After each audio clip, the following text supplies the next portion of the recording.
स्वागत है आपका टीचर्स एकेडमी के ऑनलाइन चैनल टीचर्स मंत्रा पे। आज हम जो पढ़ रहे हैं वो वोकैबुलरी का पार्ट 6 पढ़ रहे हैं। वोकैबुलरी का पार्ट 6। इससे पहले 5 वीडियोस हैं जो हम अपलोड कर चुके हैं। 6th वीडियो है जो वोकैबुलरी से रिलेटेड है। आज इस टॉपिक में हम मनी से रिलेटेड वर्ड पढ़ेंगे यार, है ना। इंपॉर्टेंट वर्ड सीरीज है मनी। मनी को एक्चुअली 2 पार्ट्स में बनाया मैंने। ये मनी का फर्स्ट पार्ट है। मनी कहाँ कहाँ दी जाती है और किस किस फॉर्मेट में उसको कहा जाता है, ये सब कुछ हम इसी से पढ़ेंगे यार। क्लियर। अब एक एक करके कॉपी पेन ले लें आप हाथ में और मनी को डिफाइन करते हैं एक बार। मनी मतलब पैसा, ठीक है।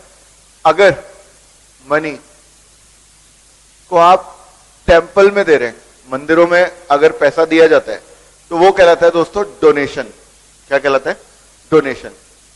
मनी को अगर टेम्पल्स में दिया जाएगा तो the word should B donation. वो वर्ड है डोनेशन। क्लियर।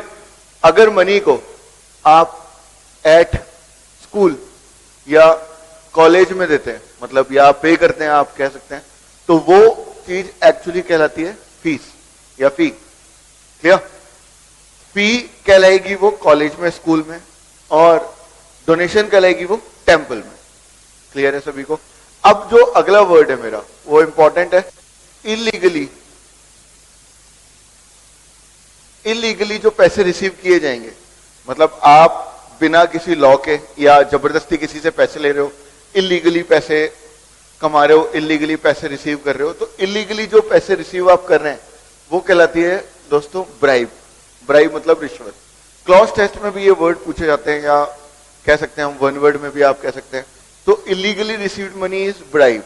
अब ब्राइब के लिए मेरे पास कई वर्ड है, ध्यान दो सुनना है आपको। एक ब्राइब के लिए कॉमन वर्ड है, कई बार पूछा हुआ वर्ड है, that is easy money. The word is easy money. Illegally जो पैसा रिसीव होगा दोस्तों वो कहलाएगा इजी मनी, आसानी से कमाया हुआ पैसा। रिश्वत के अलावा और कोई तरीका ही नहीं है, तो इजी मनी। क्लियर है। अब दूसरा जो वर्ड है इसी का ही ब्राइब का, उसको कहते हैं grease the palm. Grease the palm देख पा रहे होंगे आप। इलीगली जो पैसा रिसीव हो रहा है उसके लिए हमारे पास 3 वर्ड हैं, ब्राइब, इजी मनी और grease the palm. Grease the palm मतलब हथेली, और ग्रीस लगाना मतलब रिश्वत देना, मतलब कुछ एक्स्ट्रा करना, रिश्वत देना। क्लियर है दोस्तों। इलीगली रिसीव्ड मनी के लिए आप वर्ड यूज कर रहे हैं ब्राइब, इजी मनी और ग्रीस द पाम। क्लियर है। अब जो नेक्स्ट वर्ड है मेरा वो है पे द गवर्नमेंट। अगर आप पैसे दे रहे हैं गवर्नमेंट को, सरकार को पे कर रहे हैं, तो सरकार को पे करने वाली जो मनी है आपकी वो कहलाती है टैक्स। क्या कहलाती है दोस्तों? टैक्स। क्लियर है मेरी बात सभी को? ये वर्ड आपको पता था। अब एक और इंपॉर्टेंट वर्ड है पे टू किडनैपर। किडनैपर का मतलब आप दोस्तों मेरे अकॉर्डिंग सभी जानते होंगे। किडनैपर का मतलब जो आपको अपहरण करता है उसको किडनैपर कह रहे हैं। अगर आप किडनैपर को पैसे दे रहे हैं, किडनैपर को फिरौती दे रहे हैं, तो इंग्लिश में वर्ड है रैंसम। RANSOM। बहुत इंपॉर्टेंट वर्ड है दोस्तों। रैंसम कई बार पूछा हुआ वर्ड है। अगर आप पैसे किडनैपर को दे रहे हैं तो the word should be ransom. Clear है। Money given after divorce. Money given after divorce. Divorce मतलब तलाक। तलाक के बाद जो पैसे देने पड़ते हैं उसको कहते हैं दोस्तों एलिमनी। क्या कहते हैं? एलिमनी। मेरे साथ साथ बोलते जाएंगे ना आप तो ये हमेशा के लिए याद हो जाएंगे आपको। The word is alimony. Money given after divorce is alimony. Alimony जो पैसा डाइवोर्स के बाद में दिया जाएगा इज एलिमनी। पैसे हैं तो लिटरली वो पैसे ही, लेकिन आप अलग अलग फॉर्मेट में पैसे दे रहे हैं। तो जैसे आप टैक्स की बात कर रहे हैं कि अगर आप गवर्नमेंट को दे रहे हैं तो वो टैक्स है, आप फिरौती दे रहे हैं तो वो रैंसम है, आप अगर डाइवोर्स के बाद जो पैसे दे रहे हैं उसको एलिमनी कहते हैं। मनी तो इस वर्ड में ऑलरेडी इनबिल्ट है, इसको याद करने में प्रॉब्लम ही नहीं है। क्लियर है। अब देखते हैं offer someone for a service. अगर आप किसी को सर्विस के लिए पैसे दे रहे हैं, offer someone for a service, किसी की बहुत बढ़िया सर्विस है और आप खुश होके पैसे ऑफर कर रहे हैं, तो दोस्तों वो कहलाती है इंग्लिश में टिप। 2015 का पेपर चेक कर लीजिएगा आप। टिप, ये पैसा कहलाएगा टिप। ये ना तो एलिमनी है ना रैंसम है, द वर्ड इज टिप। जो पैसा आप इसमें दे रहे हैं वो कहलाता है टिप। पैसे को देने के अलग अलग तरीके देखे हैं हमने। अगर आप टेंपल में दे रहे हैं दैट इज डोनेशन, अगर आप स्कूल में दे रहे हैं दैट इज फीस, अगर आप इलीगली पैसा रिसीव कर रहे हैं तो वो रिश्वत या ब्राइब। अगर ब्राइब के लिए दूसरा वर्ड है इजी मनी, आसानी वाला पैसा, दूसरा वर्ड है ग्रीस द पाम। इनको याद करने में वैसे ही प्रॉब्लम नहीं है। इजी मनी मतलब पैसा कमाने में बहुत मेहनत लगती है, लेकिन अगर इजी मनी है तो वो रिश्वत है। क्लियर?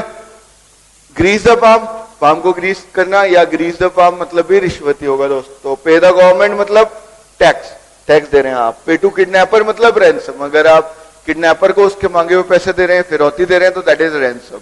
नेक्स्ट है money given after divorce, that is alimony, alimony, alimony. Next है offer someone for a service, that is tip. अगर आप किसी की बढ़िया उसको मानकर पैसे दे रहे हैं तो दैट इज, देखो आप मेरे 50-60 जितने भी वीडियो आएंगे ना सबको पढ़े, मैं आपको वर्ड ये बार बार कनेक्ट करके देता रहूंगा। क्लियर है? अब इस सीरीज को आगे बढ़ाते हैं और वर्ड देखते हैं। ये सभी को याद हो गया होगा। मनी का पार्ट फर्स्ट पढ़ रहे हैं, बाद में मैं आपको मनी से रिलेटेड और भी दूसरा वीडियो बनाऊंगा। पार्ट 7 में देखेंगे मनी से और कौन कौन से वर्ड रिलेट कर सकते हैं। एक बहुत इंपॉर्टेंट वर्ड है, हम देखते हैं, जिसको हम कहते हैं रिकूप। It's RECOUP, recoup. कई बार वर्ड पूछा हुआ है रिकूप, बहुत बढ़िया से है। री मतलब आप समझते होंगे दोबारा, री मतलब होता है दोबारा। अगर आपके पैसे कहीं इन्वेस्ट थे, है ना, अगर आपके पैसे कहीं खो गए थे और वो पैसे आपको वापस मिल जाएं तो दैट इज रिकूप। और एक बात और ध्यान रखेंगे आप, ये वर्ब है। क्लियर है? तो मैं इस रिकूप को कह सकता हूं to get the money back which was invested और lost। जो पैसे आपके खो गए थे या कहीं इन्वेस्ट किए गए थे उसको आप कहते हैं रिकूप। बहुत इंपॉर्टेंट वर्ड है। It's RECOUP, recoup, to get the money back. जो पैसे आपने इन्वेस्ट किए थे उन्हीं को आप कह रहे हैं रिकूप। क्लियर है? नेक्स्ट आपको एक वर्ड बता रहा हूं, earn a crust, earn a crust. बहुत इंपॉर्टेंट वर्ड है दोस्तों, earn a crust, earn a crust. इस अर्न अ क्रस्ट का मतलब होता है to earn just enough money to live on, to earn enough money to live on. मतलब आपको जीवन यापन के लिए जितनी मनी आपको या पैसा चाहिए उसको अगर आप कमा लेते हैं तो that is earn a crust. आपने क्रस्ट अर्न किया है, मतलब आपने जितनी मनी आपको रिक्वायरमेंट थी उतनी कमा ली, that is earn a crust. Clear है? अब एक और वर्ड आपको सिखा रहा हूं मैं यहां से, उस वर्ड को बोलते हैं स्किम। It's SKIM। और एक बात और ध्यान रखना है आपको दोस्तों, ये वर्ब है। स्किम इज वर्ब, क्रिया है। अब जैसे मान लो आप किसी पद पे हैं, पोस्ट पे हैं और बहुत सारा पैसा है, हा? और आप अपनी जरूरतों के लिए थोड़ा सा पैसा निकाल लें और किसी को पता भी ना चले, समझ रहे हैं आप? उसको बोलते हैं इंग्लिश में स्किम। स्किम करना मतलब पैसा इतना निकालें कि दूसरे नोटिस ही ना कर पाए। अगर मैं एक बात में बोलूं इसको तो if someone schemes the money, मैं इसको लिख ही देता हूं, if someone schemes the money they take. If someone skims the money, they take small amount from, they take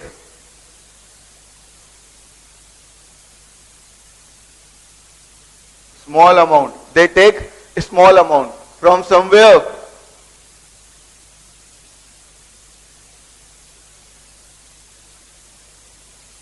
so that थोड़ा सा अमाउंट लेना है, so that people don't notice, so that people don't notice it is gone। समझ में आई होगी आपको बात दोस्तों? बहुत इंपॉर्टेंट वर्ड है, इसलिए मैं थोड़ा इसकी डेफिनेशन बहुत अच्छे से समझाना चाह रहा हूं आपको। स्किम मतलब if someone schemes the money, अगर कह रहे हैं आपके किसी ने पैसे स्किम किए, एस लगाया, मतलब आप समझ पा रहे होंगे ये वर्ब है। If someone skims the money, they take small amount from somewhere, वो कहीं से कुछ पैसा निकालते हैं, और so that people don't notice, इतना पैसा ही निकालेंगे कि people notice नहीं करेंगे, लोग नोटिस नहीं करेंगे, इट इज गॉन, अगर वो जा चुकी है तो। समझ में आ गया होगा दोस्तों। ये मनी से रिलेटेड सीरीज थी जो हमने पढ़ी है। मैं दोबारा आपको रिपीट कर देता हूं, अगर आपने पुराने 5 पार्ट नहीं देखे हैं वोकैब के तो उनको पहले आप देख के आइए, उसके बाद मनी के जितने भी वर्ड हैं, छोटे छोटे वीडियोस बना रहा हूं मैं ताकि आप अपने कॉपी में लिखते चलें, डेली के 10-15 वर्ड पढ़ते चलें आप, इस अकॉर्डिंग आपको ये वर्ड मीनिंग याद हो जाए। वर्ड मीनिंग में दिक्कत नहीं आने दूंगा आपको, बस आप इन वीडियोस को बार बार देख के और लिखते जाएं। क्लियर दोस्तों? Thank you very much.